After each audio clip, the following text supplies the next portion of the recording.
Olá, vamos continuar percorrendo essa aventura que é o teatro brasileiro?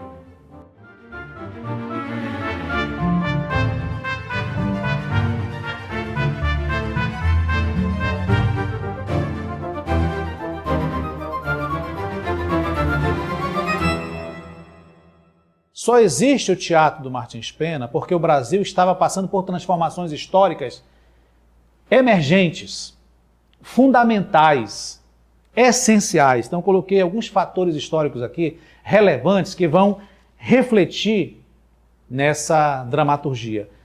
Em parte na que ele fazia, até o falecimento dele, e obviamente depois, um panorama que vai se consolidar, não é como a gente chama assim, a identidade cultural do povo brasileiro. Então, Martins Pena estava vivendo essa transição. Antes não havia uma identidade cultural brasileira. Nós falamos, o Brasil é aquele país ainda que está voltado todo para a Europa, França, Inglaterra, o próprio teatro brasileiro.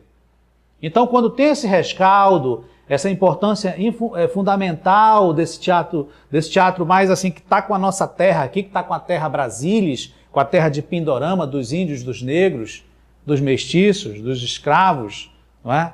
Dessa população toda, do próprio colonizador, quando tem essa mistura toda e o Martins Pena pega esse caldo, transforma tudo isso em teatro brasileiro, em comédia de costumes, a gente pode dizer, aí sim aparece o Brasil, aparece o povo brasileiro. Não tinha cara.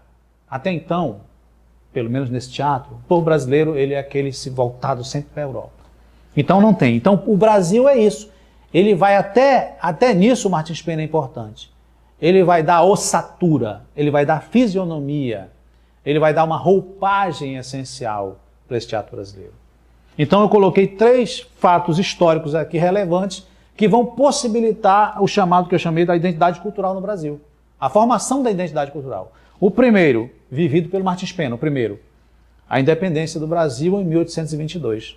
O Brasil começa a se deslocar um pouquinho daquele elemento administrativo europeu e passa a ter um processo mais, digamos assim, autônomo nas suas terras. Obviamente com ressalvas, ainda com muita coisa vinculada à Europa. Mas a independência está em curso. Um outro dado que eu coloquei aqui é a abolição da escravatura, que também acontece no século XIX, 1888. E, finalmente, a proclamação da República em 1889. Então, a primeira metade do século XIX é essa consolidação de uma identidade brasileira. E a segunda metade do século XIX, o Brasil começa a ter, até em termos de fronteira, não é? a sua dinâmica cartográfica formada, inclusive com seu teatro. Então, Martins Pena, ele é uma espécie de oráculo, ele é quase que um profeta nesse sentido. Ele vai antever esses fatos que vão possibilitar esse ator se dizer, eu agora sou um ator brasileiro. Eu agora cheguei em Procópio Ferreira. Eu estava em João Caetano, contemporâneo lá do Martins Pena. Então essa é a expressão de uma nacionalidade que começa a surgir no teatro brasileiro a partir do Martins Pena. Então, nesse período começa a aparecer também o ator brasileiro, com João Caetano, não é? E com essa ideia de que a palavra vai induzir a ação. Então é muito importante lembrar disso. Tem Martins Pena, tudo está na palavra. E as palavras são dinâmicas. A gente fala assim nos bifes teatrais, né, e tal, naqueles monólogos, mas assim, em relação a essa dinâmica do diálogo, o Martins Pena ele vai enxugar esse diálogo no essencial, na qual as pessoas vão dizer, rapaz, realmente parece até o meu vizinho falando. É mais ou menos isso. Ele vai colocar o vizinho no palco, o teu vizinho, o teu comadre, a comadre, o compadre, o tio, a tia, o pai, coloca no palco. Ele vai dizer, vai ter uma identificação, né? Uma identificação daquele espectador com o que ele vê no palco. Ele vai aproximar, Martins Pena, ele vai aproximar o espectador da própria vida dele. Então é muito legal pensar nisso, porque a gente pensa na catarse, né?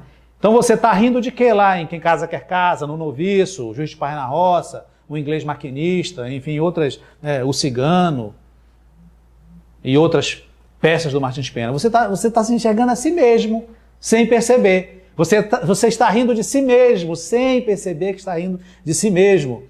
Pela dinâmica, né, e pela importância que o Martins Pena deu para aquela coisa simples, mas não simplória do povo brasileiro.